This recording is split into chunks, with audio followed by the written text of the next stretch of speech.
The Adventures of Sherlock Holmes by Arthur Conan Doyle. 8. The Adventure of the Speckled Band. Oh, and glancing over my notes of the 70 odd cases in which I have during the last 8 years studied the methods of my friend Sherlock Holmes, I find many tragic, some comic, a large number merely strange, but none commonplace. For, working as he did rather for the love of his art than for the acquirement of wealth, he refused to associate himself with any investigation which did not tend towards the unusual, and even the fantastic. Of all these varied cases, however, I cannot recall any which presented more singular features than that which was associated with the well known Surrey family of the Rawlots of Stoke Moran. The events in question occurred in the early days of my association with Holmes, when we were sharing rooms as bachelors in Baker Street. It is possible that I might have placed them upon record before, but a promise of secrecy was made at the time, from which I have only been freed during the last month by the untimely death of the lady to whom the pledge was given. It is perhaps as well that the facts should now come to light, for I have reasons to know that there are widespread rumors as to the death of Dr. Grimes by Rawlot which tend to make the matter even more terrible than the truth. It was early in April in the year 1983 that I woke one morning to find Sherlock Holmes standing, fully dressed, by the side of my bed. He was a late riser, as a rule, and as the clock on the mantelpiece showed me that it was only 7:15, I blinked up at him in some surprise, and perhaps just a little resentment, for I was myself regular in my habits. Very sorry to knock you up, Watson, said he, but it's the common lot this morning. Mrs. Hudson has been knocked up, she retorted upon me, and I on you. What is it, then, a fire? No, a client. It seems that a young lady has arrived in a considerable state of excitement, who insists upon seeing me. She is waiting now in the sitting room. Now, when young ladies wander about the metropolis at this hour of the morning and knock sleepy people up out of their beds, I presume that it is something very pressing which they have to communicate. Should it prove to be an interesting case, you would, I am sure, wish to follow it from the outset. I thought, at any rate, that I should call you and give you the chance. My dear fellow, I would not miss it for anything. I had no keener pleasure than in following Holmes in his professional investigations, and in admiring the rapid deductions, as swift as intuitions, and yet always founded on a logical basis with which he unraveled the problems which were submitted to him. I rapidly threw on my clothes and was ready in a few minutes to accompany my friend down to the sitting room. A lady dressed in black and heavily veiled, who had been sitting in the window, rose as we entered. Good morning, madam, said Holmes cheerily. My name is Sherlock Holmes. This is my intimate friend and associate, Dr. Watson, before whom you can speak as freely as before myself. Ha! I am glad to see that Mrs. Hudson has had the good sense to light the fire. Pray draw up to it, and I shall order you a cup of hot coffee, for I observe that you are shivering. It is not cold which makes me shiver, said the woman in a low voice, changing her seat as requested. What, then? It is fear, Mr. Holmes. It is terror.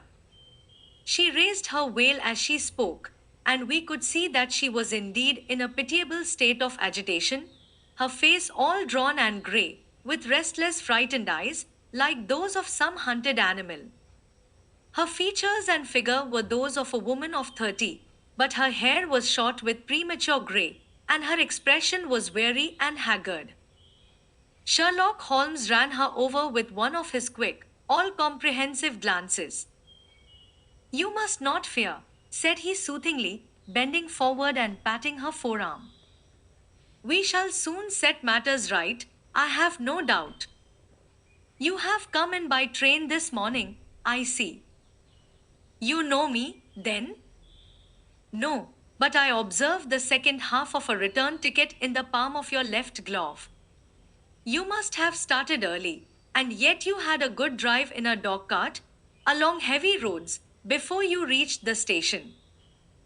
The lady gave a violent start and stared in bewilderment at my companion. There is no mystery, my dear madam, said he, smiling. The left arm of your jacket is spattered with mud in no less than 7 places. The marks are perfectly fresh. There is no vehicle save a dog cart which throws up mud in that way, and then only when you sit on the left hand side of the driver. Whatever your reasons may be, you are perfectly correct, said she. I started from home before 6, reached Leatherhead at 20 past, and came in by the first train to Waterloo. Sir, I can stand this train no longer. I shall go mad if it continues. I have no one to turn to, a none, save only one, who cares for me, and he, poor fellow, can be of little aid. I have heard of you, Mr. Holmes. I have heard of you from Mrs. Farintosh, whom you helped in the hour of her sore need. It was from her that I had your address. Oh, sir, do you not think that you could help me, too, and at least throw a little light through the dense darkness which surrounds me? At present, it is out of my power to reward you for your services, but in a month or 6 weeks I shall be married, with the control of my own income, and then at least you shall not find me ungrateful. Holmes turned to his desk and, unlocking it, drew out a small case book, which he consulted. Farintosh, said he. Ah, yes, I recall the case. It was concerned with an opal tiara. I think it was before your time, Watson. I can only say, madam, that I shall be happy to devote the same care to your case as I did to that of your friend. As to reward, my profession is its own reward, but you are at liberty to defray whatever expenses I may be put to, at the time which suits you best.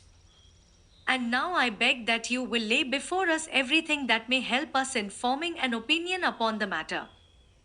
Alas, replied our visitor, the very horror of my situation lies in the fact that my fears are so vague, and my suspicions depend so entirely upon small points, which might seem trivial to another, that even he to whom of all others I have a right to look for help and advice looks upon all that I tell him about it as the fancies of a nervous woman. He does not say so, but I can read it from his soothing answers and averted eyes. But I have heard, Mr. Holmes, that you can see deeply into the manifold wickedness of the human heart. You may advise me how to walk amid the dangers which encompass me. I am all attention, madam. My name is Helen Stoner, and I am living with my stepfather, who is the last survivor of one of the oldest Saxon families in England, the Rolots of Stoke Moran, on the western border of Surrey. Holmes nodded his head. The name is familiar to me, said he. The family was at one time among the richest in England, and the estates extended over the borders into Berkshire in the north and Hampshire in the west. In the last century, however, 4 successive heirs were of a dissolute and wasteful disposition, and the family ruin was eventually completed by a gambler in the days of the Regency. Nothing was left save a few acres of ground, and the 200-year-old house, which is itself crushed under a heavy mortgage. The last squire dragged out his existence there, living the horrible life of an aristocratic pauper, but his only son, my stepfather, seeing that he must adapt himself to the new conditions, obtained an advance from a relative, which enabled him to take a medical degree and went out to Calcutta, where, by his professional skill and his force of character, he established a large practice. In a fit of anger, however, caused by some robberies which had been perpetrated in the house, he beat his native butler to death and narrowly escaped a capital sentence. As it was, he suffered a long term of imprisonment and afterwards returned to England a morose and disappointed man. When Dr. Rollotte was in India, he married my mother, Mrs. Stoner, the young widow of Major General Stoner of the Bengal Artillery. My sister Julia and I were twins, and we were only 2 years old at the time of my mother's remarriage. She had a considerable sum of money, not less than £1,000 a year, and this she bequeathed to Dr. Rollotte entirely while we resided with him, with the provision that a certain annual sum should be allowed to each of us in the event of our marriage. Shortly after our return to England, my mother died. She was killed 8 years ago in a railway accident near Crewe. Dr. Rollotte then abandoned his attempts to establish himself in practice in London and took us to live with him in the old ancestral house at Stoke Moran. The money which my mother had left was enough for all our wants, and there seemed to be no obstacle to our happiness. But a terrible change came over our stepfather about this time. Instead of making friends and exchanging visits with our neighbors, who had at first been overjoyed to see a rollout of Stoke Moran back in the old family seat, he shut himself up in his house and seldom came out save to indulge in ferocious quarrels with whoever might cross his path. Violence of temper approaching to mania has been hereditary in the men of the family, and in my stepfather's case it had, I believe, been intensified by his long residence in the tropics.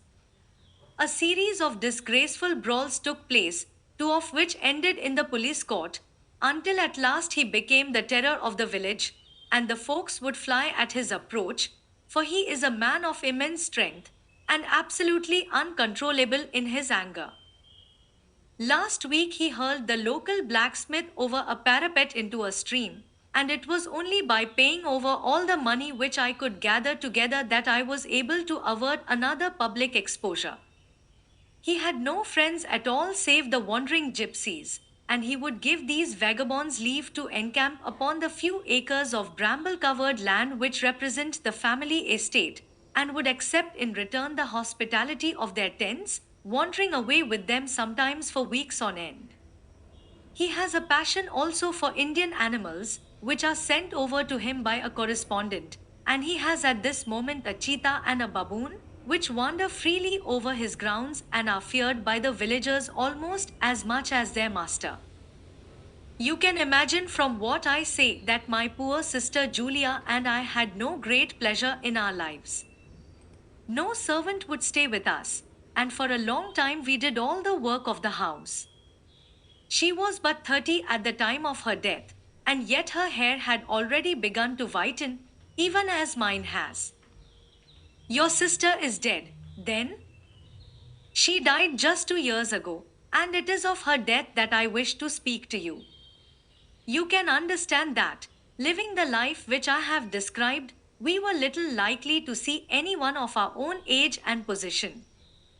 We had, however, an aunt, my mother's maiden sister, Miss Honoria Westphale, who lives near Harrow, and we were occasionally allowed to pay short visits at this lady's house. Julia went there at Christmas 2 years ago, and met there a half-pay major of Marines, to whom she became engaged. My stepfather learned of the engagement when my sister returned and offered no objection to the marriage. But within a fortnight of the day which had been fixed for the wedding, the terrible event occurred which has deprived me of my only companion. Sherlock Holmes had been leaning back in his chair with his eyes closed and his head sunk in a cushion, but he half opened his lids now and glanced across at his visitor. Pray be precise as to details, said he.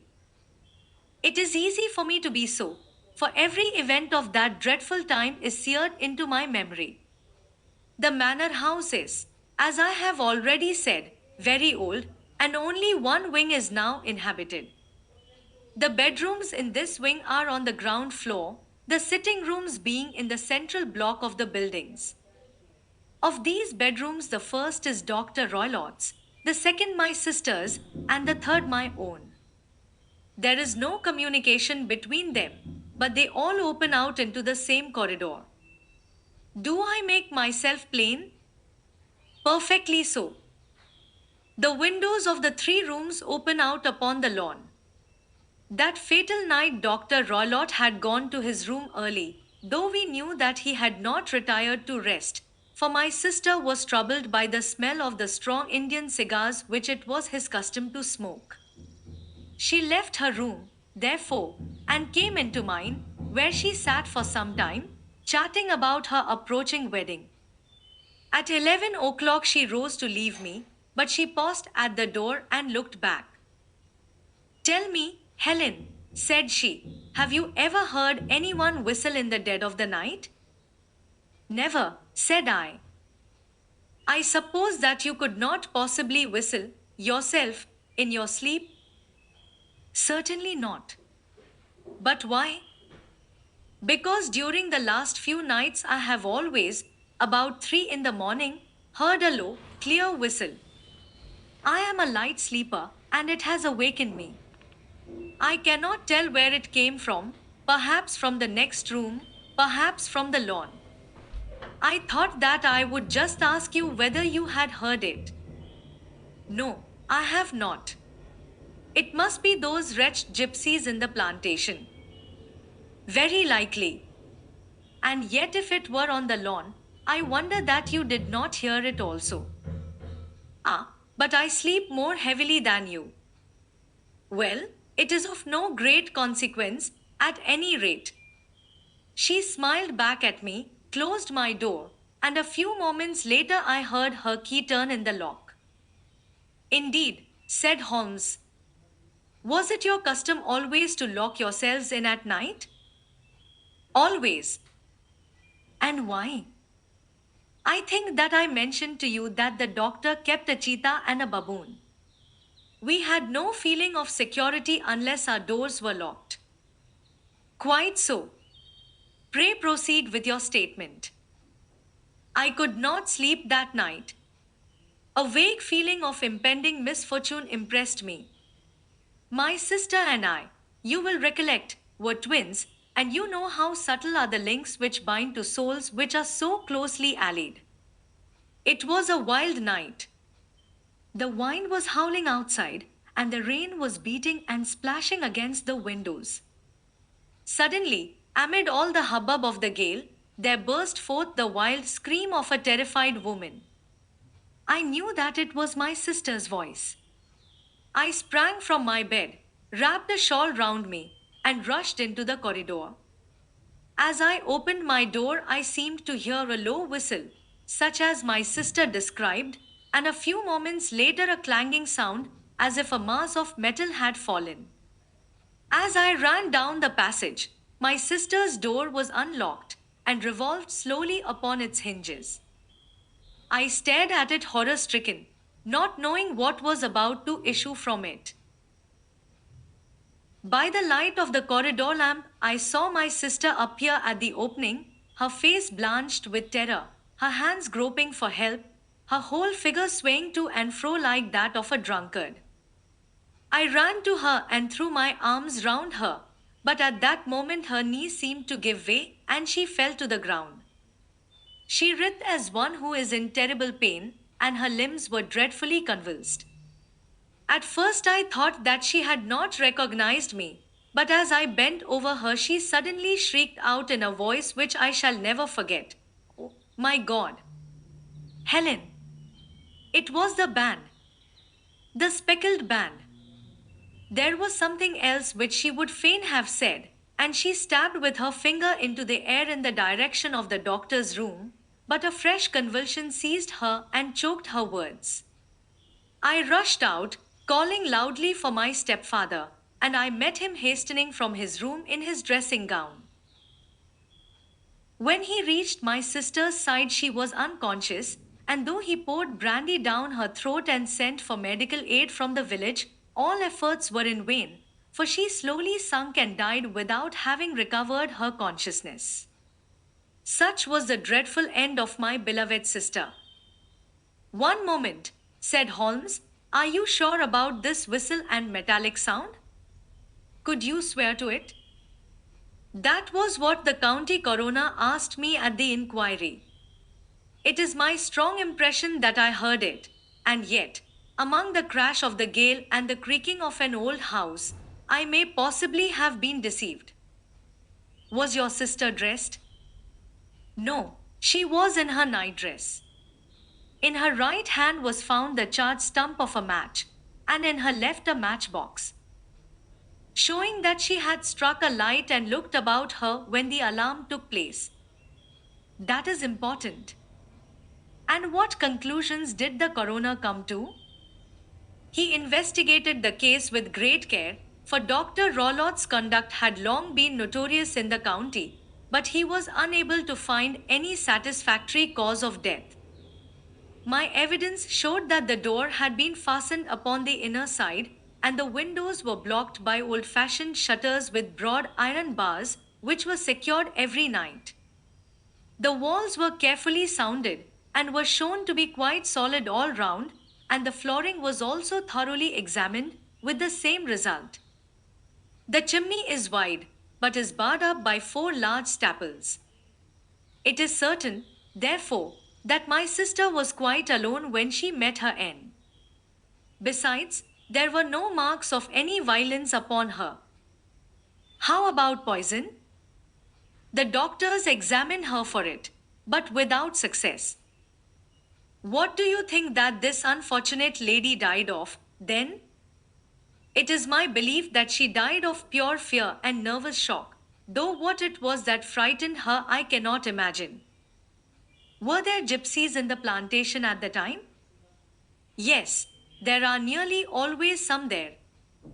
Ah, and what did you gather from this allusion to a band, a speckled band? Sometimes I have thought that it was merely the wild talk of delirium, sometimes that it may have referred to some band of people, perhaps to these very gypsies in the plantation. I do not know whether the spotted handkerchiefs which so many of them wear over their heads might have suggested the strange adjective which she used. Holmes shook his head like a man who is far from being satisfied. These are very deep waters, said he. Pray go on with your narrative. 2 years have passed since then, and my life has been until lately lonelier than ever. A month ago, however, a dear friend, whom I have known for many years, has done me the honor to ask my hand in marriage. His name is Armitage, Percy Armitage, the second son of Mr. Armitage, of Crane Water, near Reading. My stepfather has offered no opposition to the match, and we are to be married in the course of the spring.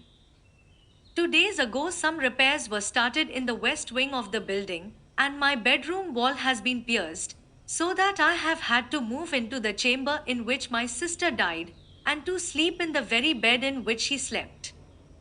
Imagine, then, my thrill of terror when last night, as I lay awake, thinking over her terrible fate, I suddenly heard in the silence of the night the low whistle which had been the herald of her own death. I sprang up and lit the lamp, but nothing was to be seen in the room. I was too shaken to go to bed again, however, so I dressed, and as soon as it was daylight I slipped down, got a dogcart at the Crown Inn, which is opposite, and drove to Leatherhead, from whence I have come on this morning with the one object of seeing you and asking your advice. You have done wisely, said my friend. But have you told me all? Yes, all. Miss Rollot, you have not. You are screening your stepfather. Why, what do you mean? For answer, Holmes pushed back the frill of black lace which fringed the hand that lay upon our visitor's knee. 5 little livid spots, the marks of 4 fingers and a thumb, were printed upon the white wrist. You have been cruelly used, said Holmes. The lady colored deeply and covered over her injured wrist. He is a hard man, she said, and perhaps he hardly knows his own strength. There was a long silence, during which Holmes leaned his chin upon his hands and stared into the crackling fire. This is a very deep business, he said at last. There are 1,000 details which I should desire to know before I decide upon our course of action. Yet we have not a moment to lose. If we were to come to Stoke Moran today, would it be possible for us to see over these rooms without the knowledge of your stepfather? As it happens, he spoke of coming into town today upon some most important business. It is probable that he will be away all day and that there would be nothing to disturb you. We have a housekeeper now, but she is old and foolish, and I could easily get her out of the way. Excellent. You are not averse to this trip, Watson? By no means. Then we shall both come. What are you going to do yourself? I have one or two things which I would wish to do now that I am in town. But I shall return by the 12 o'clock train, so as to be there in time for your coming. And you may expect us early in the afternoon. I have myself some small business matters to attend to. Will you not wait and breakfast? No, I must go. My heart is lightened already since I have confided my trouble to you. I shall look forward to seeing you again this afternoon. She dropped her thick black veil over her face and glided from the room. And what do you think of it all, Watson? Asked Sherlock Holmes, leaning back in his chair. It seems to me to be a most dark and sinister business. Dark enough and sinister enough. Yet, if the lady is correct in saying that the flooring and walls are sound, and that the door, window, and chimney are impassable, then her sister must have been undoubtedly alone when she met her mysterious end. What becomes, then, of these nocturnal whistles, and what of the very peculiar words of the dying woman? I cannot think. When you combine the ideas of whistles at night, the presence of a band of gypsies who are on intimate terms with this old doctor, the fact that we have every reason to believe that the doctor has an interest in preventing his stepdaughter's marriage, the dying allusion to a band, and, finally, the fact that Miss Helen Stoner heard a metallic clang, which might have been caused by one of those metal bars that secured the shutters falling back into its place, I think that there is good ground to think that the mystery may be cleared along those lines. But what, then, did the gypsies do? I cannot imagine. I see many objections to any such theory. And so do I. It is precisely for that reason that we are going to Stoke Moran this day. I want to see whether the objections are fatal, or if they may be explained away. But what in the name of the devil? The ejaculation had been drawn from my companion by the fact that our door had been suddenly dashed open, and that a huge man had framed himself in the aperture.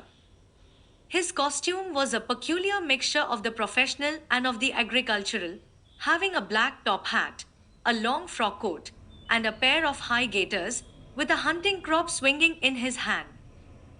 So tall was he that his hat actually brushed the crossbar of the doorway, and his breadth seemed to span it across from side to side.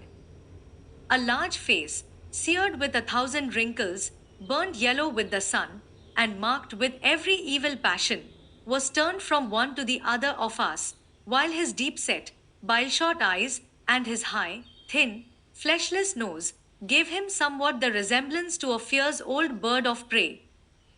Which of you is Holmes? Asked this apparition. My name, sir, but you have the advantage of me, said my companion quietly. I am Dr. Grimes by Roylott, of Stoke Moran. Indeed, doctor, said Holmes blandly. Pray take a seat. I will do nothing of the kind. My stepdaughter has been here. I have traced her. What has she been saying to you? It is a little cold for the time of the year, said Holmes. What has she been saying to you? Screamed the old man furiously. But I have heard that the crocuses promise well, continued my companion imperturbably. Ha! You put me off, do you? Said our new visitor, taking a step forward and shaking his hunting crop. I know you, you scoundrel. I have heard of you before. You are Holmes, the meddler. My friend smiled. Holmes, the busybody. His smile broadened. Holmes, the Scotland Yard Jack in office. Holmes chuckled heartily. Your conversation is most entertaining, said he. When you go out, close the door, for there is a decided draught. I will go when I have had my say. Don't you dare to meddle with my affairs. I know that Miss Stoner has been here. I traced her. I am a dangerous man to fall foul of. See here. He stepped swiftly forward, seized the poker, and bent it into a curve with his huge brown hands. See that you keep yourself out of my grip, he snarled, and hurling the twisted poker into the fireplace, he strode out of the room. He seems a very amiable person, said Holmes, laughing. I am not quite so bulky, but if he had remained, I might have shown him that my grip was not much more feeble than his own. As he spoke, he picked up the steel poker and, with a sudden effort, straightened it out again. Fancy his having the insolence to confound me with the official detective force. This incident gives zest to our investigation, however, and I only trust that our little friend will not suffer from her imprudence in allowing this brute to trace her. And now, Watson, we shall order breakfast, and afterwards I shall walk down to Doctor's Commons, where I hope to get some data which may help us in this matter. It was nearly 1 o'clock when Sherlock Holmes returned from his excursion. He held in his hand a sheet of blue paper, scrawled over with notes and figures. I have seen the will of the deceased wife, said he. To determine its exact meaning, I have been obliged to work out the present prices of the investments with which it is concerned.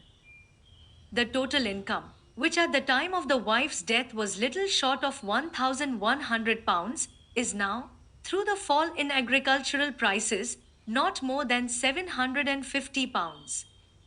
Each daughter can claim an income of £250 in case of marriage. It is evident, therefore, that if both girls had married, this beauty would have had a mere pittance, while even one of them would cripple him to a very serious extent. My morning's work has not been wasted, since it has proved that he has the very strongest motives for standing in the way of anything of the sort. And now, Watson, this is too serious for dawdling, especially as the old man is aware that we are interesting ourselves in his affairs, so if you are ready, we shall call a cab and drive to Waterloo. I should be very much obliged if you would slip your revolver into your pocket. An Ellis number 2 is an excellent argument with gentlemen who can twist steel pokers into knots. That and a toothbrush are, I think, all that we need.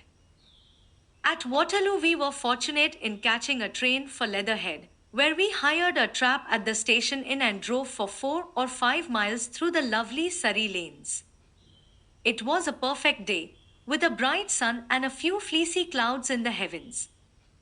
The trees and wayside hedges were just throwing out their first green shoots, and the air was full of the pleasant smell of the moist earth. To me, at least, there was a strange contrast between the sweet promise of the spring and this sinister quest upon which we were engaged. My companion sat in the front of the trap, his arms folded, his hat pulled down over his eyes, and his chin sunk upon his breast, buried in the deepest thought. Suddenly, however, he started, tapped me on the shoulder, and pointed over the meadows. Look there, said he. A heavily timbered park stretched up in a gentle slope, thickening into a grove at the highest point. From amid the branches there jutted out the grey gables and high roof tree of a very old mansion. Stoke Moran, said he. Yes, sir. That be the house of Dr. Grimes by Roylott, remarked the driver. There is some building going on there, said Holmes. That is where we are going. There's the village, said the driver, pointing to a cluster of roofs some distance to the left. But if you want to get to the house, you'll find it shorter to get over this stile, and so by the footpath over the fields. There it is, where the lady is walking. And the lady, I fancy, is Miss Stoner, observed Holmes, shading his eyes. Yes, I think we had better do as you suggest. We got off, paid our fare, and the trap rattled back on its way to Leatherhead. I thought it as well, said Holmes as we climbed the stile, that this fellow should think we had come here as architects, or on some definite business. It may stop his gossip. Good afternoon, Miss Stoner. You see that we have been as good as our word. Our client of the morning had hurried forward to meet us with a face which spoke her joy. I have been waiting so eagerly for you, she cried, shaking hands with us warmly. All has turned out splendidly. Dr. Roylott has gone to town, and it is unlikely that he will be back before evening. We have had the pleasure of making the doctor's acquaintance, said Holmes, and in a few words he sketched out what had occurred. Miss Stoner turned white to the lips as she listened. Good heavens, she cried, he has followed me, then. So it appears. He is so cunning that I never know when I am safe from him. What will he say when he returns? He must guard himself, for he may find that there is someone more cunning than himself upon his track. You must lock yourself up from him tonight. If he is violent, we shall take you away to your aunt's at Harrow. Now, we must make the best use of our time, so kindly take us at once to the rooms which we are to examine. The building was of grey, lichen blotched stone, with a high central portion and two curving wings, like the claws of a crab, thrown out on each side. In one of these wings, the windows were broken and blocked with wooden boards, while the roof was partly caved in, a picture of ruin. The central portion was in little better repair, but the right hand block was comparatively modern, and the blinds in the windows, with the blue smoke curling up from the chimneys, showed that this was where the family resided. Some scaffolding had been erected against the end wall, and the stonework had been broken into, but there were no signs of any workmen at the moment of our visit. Holmes walked slowly up and down the ill trimmed lawn and examined with deep attention the outsides of the windows. This, I take it, belongs to the room in which you used to sleep, the center one to your sister's, and the one next to the main building to Dr. Roylott's chamber? Exactly so. But I am now sleeping in the middle one. Pending the alterations, as I understand. By the way, there does not seem to be any very pressing need for repairs at that end wall. There were none. I believe that it was an excuse to move me from my room. Oh, that is suggestive. Now, on the other side of this narrow wing runs the corridor from which these three rooms open. There are windows in it, of course. Yes, but very small ones. Too narrow for anyone to pass through. As you both locked your doors at night, your rooms were unapproachable from that side. Now, would you have the kindness to go into your room and bar your shutters? Miss Stoner did so, and Holmes, after a careful examination through the open window, endeavored in every way to force the shutter open, but without success. There was no slit through which a knife could be passed to raise the bar. Then, with his lens, he tested the hinges, but they were of solid iron, built firmly into the massive masonry. Hum, said he, scratching his chin in some perplexity, my theory certainly presents some difficulties. No one could pass these shutters if they were bolted.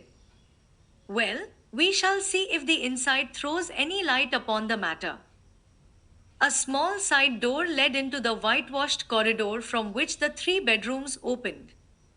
Holmes refused to examine the third chamber, so we passed at once to the second, that in which Miss Stoner was now sleeping, and in which her sister had met with her fate.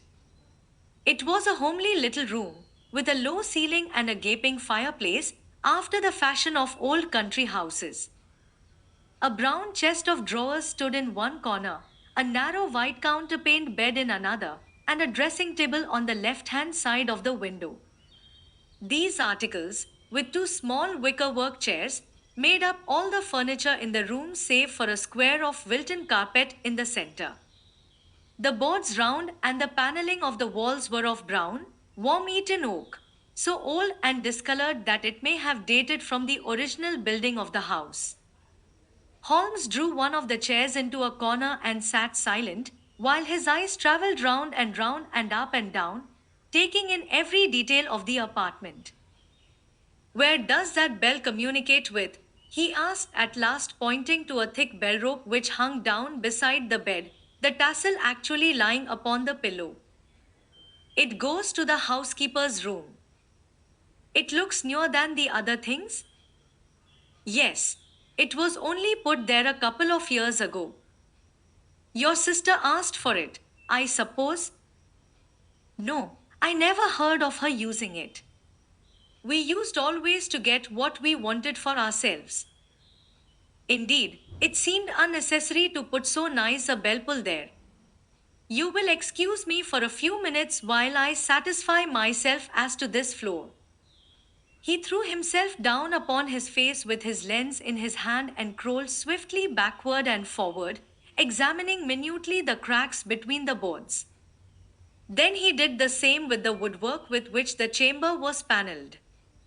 Finally, he walked over to the bed and spent some time in staring at it and in running his eye up and down the wall. Finally, he took the bell rope in his hand and gave it a brisk tug. Why, it's a dummy, said he. Won't it ring? No, it is not even attached to a wire. This is very interesting. You can see now that it is fastened to a hook just above where the little opening for the ventilator is. How very absurd. I never noticed that before. Very strange, muttered Holmes, pulling at the rope. There are one or two very singular points about this room. For example, what a fool a builder must be to open a ventilator into another room, when, with the same trouble, he might have communicated with the outside air. That is also quite modern, said the lady. Done about the same time as the bell rope, remarked Holmes. Yes, there were several little changes carried out about that time. They seem to have been of a most interesting character, dummy bell ropes, and ventilators which do not ventilate. With your permission, Miss Stoner, we shall now carry our researches into the inner apartment. Dr. Grimes by Rollott's chamber was larger than that of his stepdaughter, but was as plainly furnished. A camp bed, a small wooden shelf full of books, mostly of a technical character, an armchair beside the bed, a plain wooden chair against the wall, a round table, and a large iron safe were the principal things which met the eye. Holmes walked slowly round and examined each and all of them with the keenest interest. What's in here? He asked, tapping the safe. My stepfather's business papers. Oh, you have seen inside, then? Only once, some years ago. I remember that it was full of papers. There isn't a cat in it, for example? No. What a strange idea.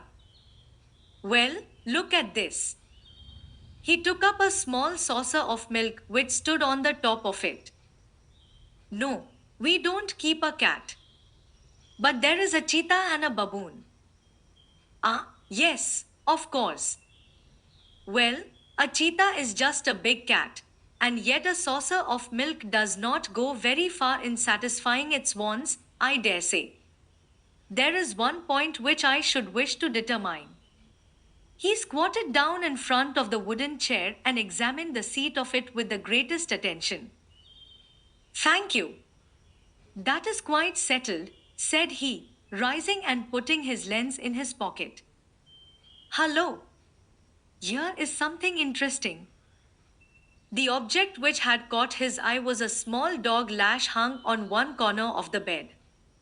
The lash, however, was curled upon itself and tied so as to make a loop of whipcord.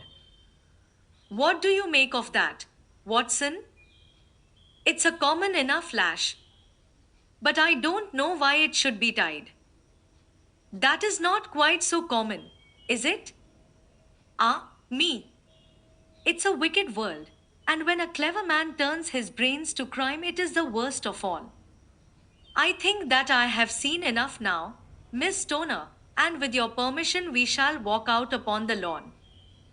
I had never seen my friend's face so grim or his brow so dark as it was when we turned from the scene of this investigation. We had walked several times up and down the lawn, neither Miss Stoner nor myself liking to break in upon his thoughts before he roused himself from his reverie. It is very essential, Miss Stoner, said he, that you should absolutely follow my advice in every respect. I shall most certainly do so. The matter is too serious for any hesitation. Your life may depend upon your compliance. I assure you that I am in your hands. In the first place, both my friend and I must spend the night in your room. Both Miss Stoner and I gazed at him in astonishment. Yes, it must be so. Let me explain. I believe that that is the village inn over there. Yes, that is the Crown. Very good. Your windows would be visible from there? Certainly. You must confine yourself to your room, on pretense of a headache, when your stepfather comes back. Then, when you hear him retire for the night, you must open the shutters of your window, undo the hasp, put your lamp there as a signal to us, and then withdraw quietly with everything which you are likely to want into the room which you used to occupy. I have no doubt that, in spite of the repairs, you could manage there for one night. Oh, yes, easily. The rest you will leave in our hands. But what will you do? We shall spend the night in your room, and we shall investigate the cause of this noise which has disturbed you. I believe, Mr. Holmes, that you have already made up your mind, said Miss Stoner, laying her hand upon my companion's sleeve. Perhaps I have. Then, for pity's sake, tell me what was the cause of my sister's death. I should prefer to have clearer proofs before I speak.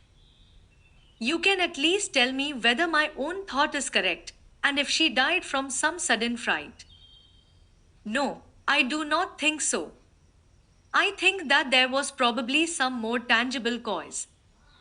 And now, Miss Stoner, we must leave you, for if Dr. Rollotte returned and saw us, our journey would be in vain.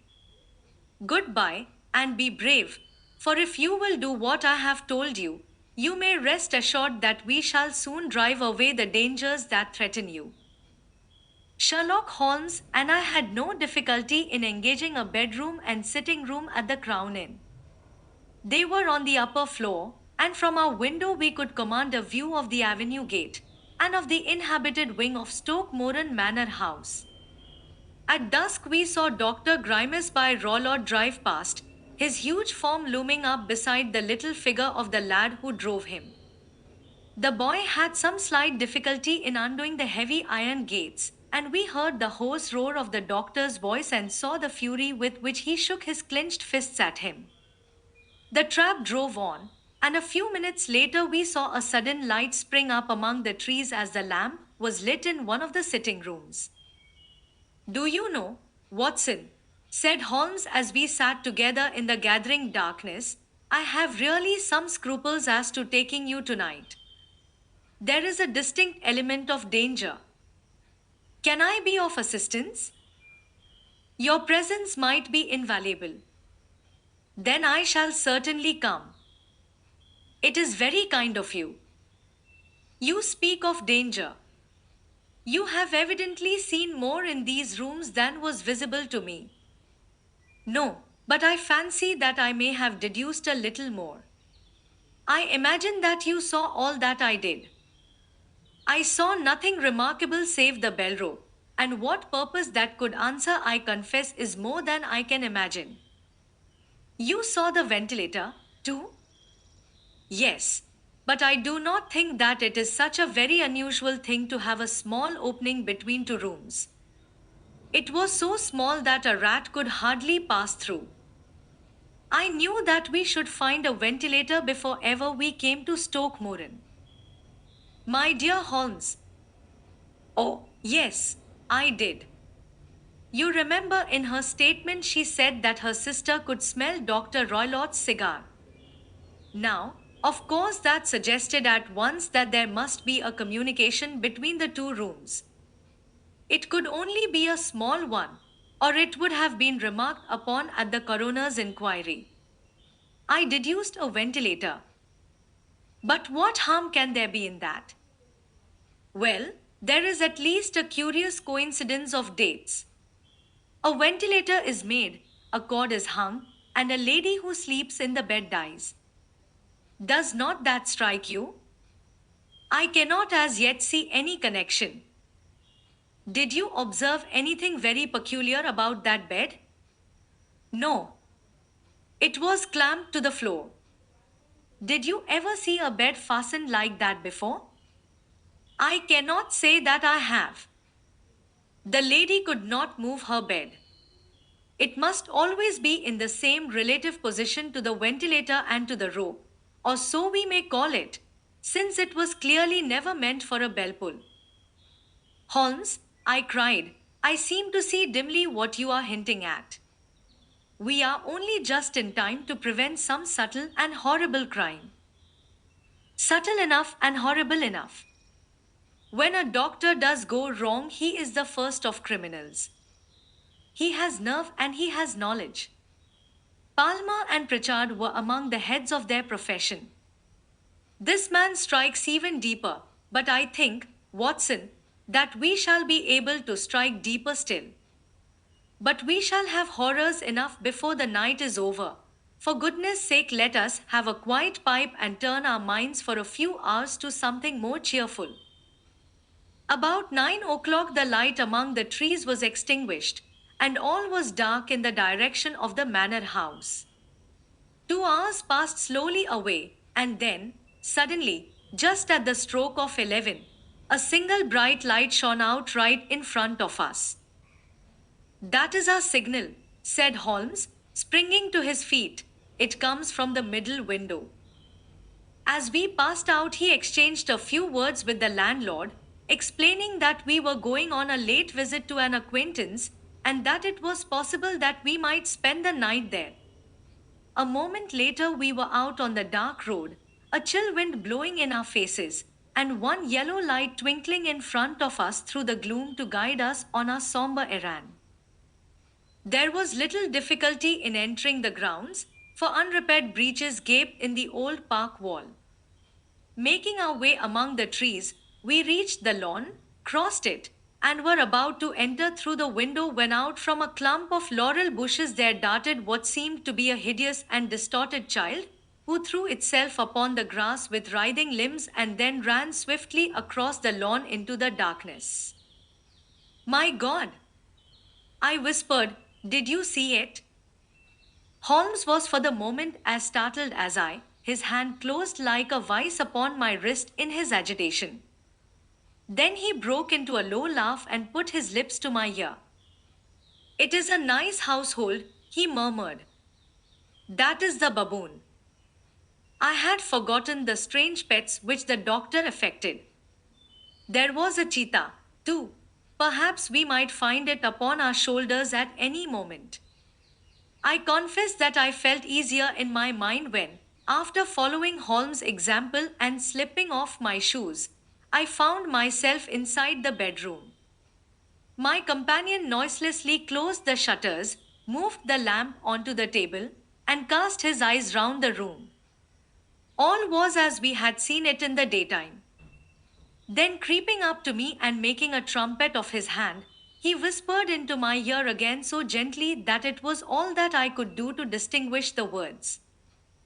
The least sound would be fatal to our plans. I nodded to show that I had heard. We must sit without light. He would see it through the ventilator. I nodded again. Do not go asleep. Your very life may depend upon it. Have your pistol ready in case we should need it. I will sit on the side of the bed, and you in that chair. I took out my revolver and laid it on the corner of the table. Holmes had brought up a long thin cane, and this he placed upon the bed beside him. By it he laid the box of matches and the stump of a candle. Then he turned down the lamp, and we were left in darkness. How shall I ever forget that dreadful vigil? I could not hear a sound, not even the drawing of a breath, and yet I knew that my companion sat open-eyed, within a few feet of me, in the same state of nervous tension in which I was myself. The shutters cut off the least ray of light, and we waited in absolute darkness.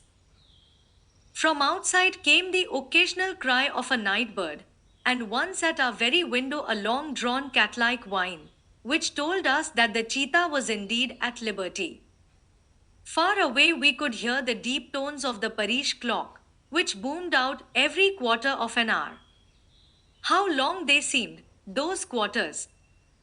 12 struck, and 1 and 2 and 3, and still we sat waiting silently for whatever might befall. Suddenly there was the momentary gleam of a light up in the direction of the ventilator, which vanished immediately, but was succeeded by a strong smell of burning oil and heated metal. Someone in the next room had lit a dark lantern. I heard a gentle sound of movement, and then all was silent once more, though the smell grew stronger. For half an hour I sat with straining ears. Then suddenly another sound became audible, a very gentle, soothing sound, like that of a small jet of steam escaping continually from a kettle. The instant that we heard it, Holmes sprang from the bed, struck a match, and lashed furiously with his cane at the bell pull. You see it, Watson, he yelled. You see it? But I saw nothing. At the moment when Holmes struck the light, I heard a low, clear whistle, but the sudden glare flashing into my weary eyes made it impossible for me to tell what it was at which my friend lashed so savagely. I could, however, see that his face was deadly pale and filled with horror and loathing. He had ceased to strike and was gazing up at the ventilator when suddenly there broke from the silence of the night the most horrible cry to which I have ever listened. It swelled up louder and louder, a hoarse yell of pain and fear and anger all mingled in the one dreadful shriek. They say that away down in the village, and even in the distant parsonage, that cry raised the sleepers from their beds. It struck cold to our hearts, and I stood gazing at Holmes, and he at me, until the last echoes of it had died away into the silence from which it rose. What can it mean? I gasped. It means that it is all over, Holmes answered. And perhaps, after all, it is for the best. Take your pistol, and we will enter Dr. Roylott's room. With a grave face he lit the lamp and led the way down the corridor. Twice he struck at the chamber door without any reply from within. Then he turned the handle and entered, I at his heels, with the cocked pistol in my hand. It was a singular sight which met our eyes. On the table stood a dark lantern with the shutter half open, throwing a brilliant beam of light upon the iron safe, the door of which was ajar. Beside this table, on the wooden chair, sat Dr. Grimes by Roylott clad in a long grey dressing gown, his bare ankles protruding beneath, and his feet thrust into red heelless Turkish slippers. Across his lap lay the short stock with the long lash which we had noticed during the day. His chin was cocked upward and his eyes were fixed in a dreadful, rigid stare at the corner of the ceiling. Round his brow he had a peculiar yellow band with brownish speckles, which seemed to be bound tightly round his head. As we entered, he made neither sound nor motion. The band, the speckled band, whispered Holmes. I took a step forward. In an instant, his strange headgear began to move, and there reared itself from among his hair the squat diamond shaped head and puffed neck of a loathsome serpent. It is a swamp adder, cried Holmes, and the deadliest snake in India. He has died within 10 seconds of being bitten. Violence does, in truth, recoil upon the violent, and the schemer falls into the pit which he digs for another. Let us thrust this creature back into its den, and we can then remove Miss Stoner to some place of shelter and let the county police know what has happened. As he spoke, he drew the dog whip swiftly from the dead man's lap, and throwing the noose round the reptile's neck, he drew it from its horrid perch and, carrying it at arm's length, threw it into the iron safe, which he closed upon it. Such are the true facts of the death of Dr. Grimes by Roylott of Stoke Moran. It is not necessary that I should prolong a narrative which has already run to too great a length by telling how we broke the sad news to the terrified girl, how we conveyed her by the morning train to the care of her good aunt at Harrow, of how the slow process of official inquiry came to the conclusion that the doctor met his fate while indiscreetly playing with a dangerous pet. The little which I had yet to learn of the case was told me by Sherlock Holmes as we travelled back next day. I had, said he, come to an entirely erroneous conclusion which shows, my dear Watson, how dangerous it always is to reason from insufficient data.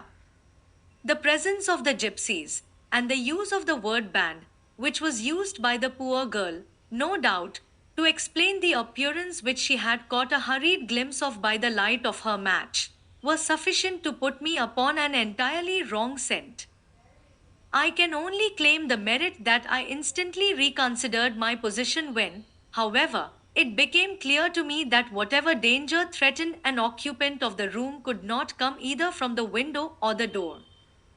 My attention was speedily drawn, as I have already remarked to you, to this ventilator and to the bell rope which hung down to the bed. The discovery that this was a dummy, and that the bed was clamped to the floor, instantly gave rise to the suspicion that the rope was there as a bridge for something passing through the hole and coming to the bed. The idea of a snake instantly occurred to me, and when I coupled it with my knowledge that the doctor was furnished with a supply of creatures from India, I felt that I was probably on the right track. The idea of using a form of poison which could not possibly be discovered by any chemical test was just such a one as would occur to a clever and ruthless man who had had an Eastern training. The rapidity with which such a poison would take effect would also, from his point of view, be an advantage. It would be a sharp-eyed coroner, indeed, who could distinguish the two little dark punctures which would show where the poison fangs had done their work. Then I thought of the whistle. Of course, he must recall the snake before the morning light revealed it to the victim. He had trained it, probably by the use of the milk which we saw, to return to him when summoned. He would put it through this ventilator at the hour that he thought best, with the certainty that it would crawl down the rope and land on the bed. It might or might not bite the occupant. Perhaps she might escape every night for a week, but sooner or later she must fall a victim. I had come to these conclusions before ever I had entered his room. An inspection of his chair showed me that he had been in the habit of standing on it, which of course would be necessary in order that he should reach the ventilator. The sight of the safe, the saucer of milk, and the loop of whipcord were enough to finally dispel any doubts which may have remained. The metallic clang heard by Miss Stoner was obviously caused by her stepfather hastily closing the door of his safe upon its terrible occupant. Having once made up my mind, you know the steps which I took in order to put the matter to the proof. I heard the creature hiss as I have no doubt that you did also, and I instantly lit the light and attacked it, with the result of driving it through the ventilator, and also with the result of causing it to turn upon its master at the other side. Some of the blows of my cane came home and roused its snakish temper, so that it flew upon the first person it saw. In this way, I am no doubt indirectly responsible for Dr. Grimesby Roylott's death, and I cannot say that it is likely to weigh very heavily upon my conscience.